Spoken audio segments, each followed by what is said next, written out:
Minus. Pag sinabi nga na minus, Awas. mabawas. Sige daw. Hangin din yan una-una na. Yung mga minus. 6 minus 4. Sige daw. Ang 6 hindi ba ng 4? Ang kamot mo, kamot. 2.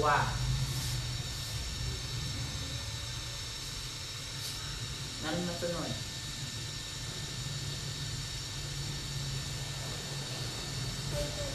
5 minus 6. Ang 5 ba? Pwede natin mabawasan si 6? Dili. Kaya na naman kay dili.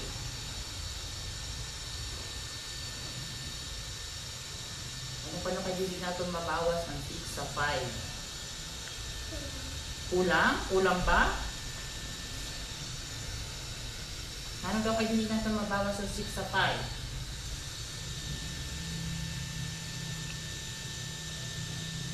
Kaya mas mataas ang 6 sa 5. Na nangihimuon para ma-minus ang 6 sa 5. Mahuram sa diin.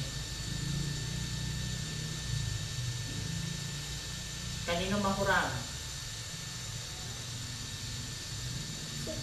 Sa 6 ba mahuram? Sige daw. Discover nga daw. Sabi mo, hindi ma-minus ang 6 sa 5. Mahuram kanino? Ang bagay na dila mo, kanino makurang?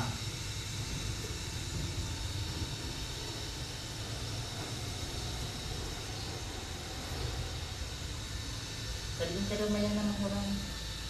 Diba natukbo niya ni kahapon?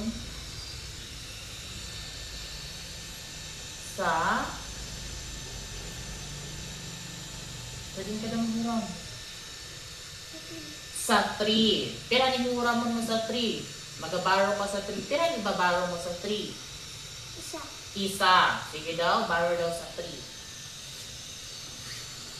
O sige. Hay, may bubutang hin. Borrow mo na 1. Sa 3 gyapon ba? Hay, may bubutang. Sabi mo, nagbaro si 5 kay 3, kaya hindi siya ma-minus sa 6. So, hay, may ibubutang ang gimbaro mo na 1 sa 3. Sa 5! Sige na, ibutang daw ang gimbaro mo na 1.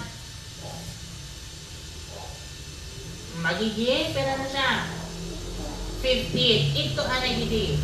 Ang 3, gigibanan mo sin 1. Pero ang bilin.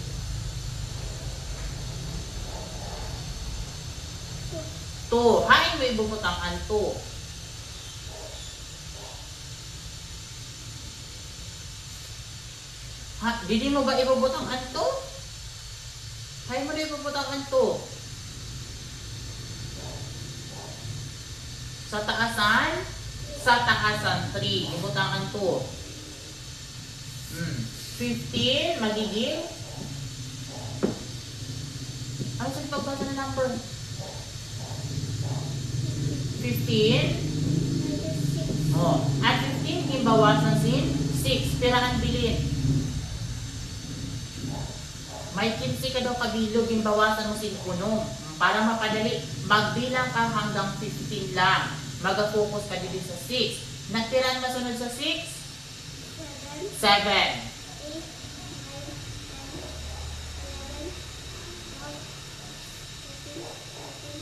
Hanggang 15 lang ha, pira na bilang mo.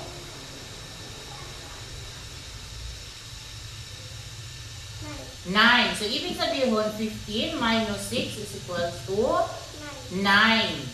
Sige daw, isulat ito na 9. Ini an 1, hangin mo na yun siya ibabawas an 1. Sa 3 gyapon ba o sa 2 na?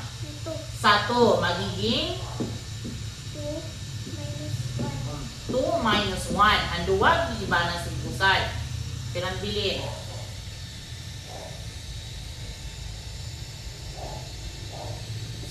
Isa. Pirang answer sa 356 minus 164 equals to 90. what? 1. Nanong ka na sa lingon? Nanong ka na sa pagbasa ko? 100. 100. 192.